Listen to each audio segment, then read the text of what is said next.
Санариптик өнүктүрүү министри Талант Иманов Кыргызстандан 100дөн ашык паспортту чыгарууга аракет кылынганы, өзгөндө текшерүү учурунда жок кылына турган 1200 паспорт жок болуп жатканын, ушул иштерге байланыштуу Ош облусу боюнча 7 киши камакта экени тууралуу Азаттык радиосуна билдирген. Бирок ал тергөө иштерине байланыштуу дагы көп нерсени айткан эмес. 25 апрелде министр Facebook социалдык баракчасына калкты жана жарандык абалдын актыларын каттоо департаментинде паспорт мафиясы күчөгөнүн айтып билдирүү жасаган. Мои заявления не пустые. Мафия 24 саат тынымсыз иш алып барат. Менин айткандарым кур эмес. Бардык фактылар, далилдер бар. Бары тиешелүү органдарга берилет. Паспорт мафиясы тамыр жайып, мамлекетке миллиарддаган сом зыян келтирип жатат. Миллиардтар.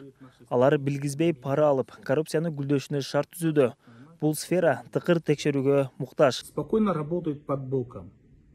И тем самым, давая коррупции, процветать максимально спокойно. Өзгөндөгү калкты паспорттоштуруу бөлүмүнүн башчысы Эрнис Абдрахманов бул иш боюнча кабары бар экенин айтып, бирок тергөөнүн кызыкчылыгы үчүн эч бир маалымат бере албай турганын билдирди. Ал кызматкерлер суракка барып жатканын кошумчалады. Ошондой эле өзү бул кызматка келгенине аз гана болгонун айтат. Мен эми жаңы эле жетекчимин, жаңы эле келгенмин. Естественно, укканмын. Бирок маалымат бере албаймын. Биз жанагы жарандык бир мамлекеттик кызматкер болуп эсептелебиз. Бул боюнча атайын кызматтар иштеп атат. Мен бир дагы бир маалымат бере албаймын пока. Убагы келет, чыгат болуш керек эми ачыгы. Сиз өзүңүз суракка чакырдыңызбы? Мен деле барам, барып атат. Укук коргоочу Максат Мергенбаев паспорттордун чет өлкөгө чыгарылышын кылмыштуу иштерге пайдаланышы мүмкүн деп болжойт. Ал мындай окуялар катталганда жоопкерчиликти эч ким албай калат дейт. Ошол жасалма паспортту жасап берген адамды кылмыш жоопкерчилигине тарткан учурлар аз экенин белгиледи. Аталган паспорттор боюнча башка мамлекеттин атайын кызматтары, анан кийин жанакы эл аралык кылмыш уюмдары колдонушу мүмкүн. Анткени жанакы эгерде ал ошо загран паспорт болгон болсо, ошонун данныйларын колдонуп жанакы сүрөттөрү боюнчачы. Андай фактылар биздин өзүбүздө деле көп болчу.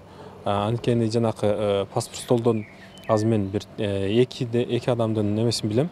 Сүрөтүн чаптап башка бирөөнүкүн. Анан башка эле бирөөнүн атынан алып алышкан дагы паспорт. Азыр ошол боюнча иш козголуп коюп турат дагы. Жанакы жаңы адамдар паспорт ала албай жүргөндөрдүн билем да.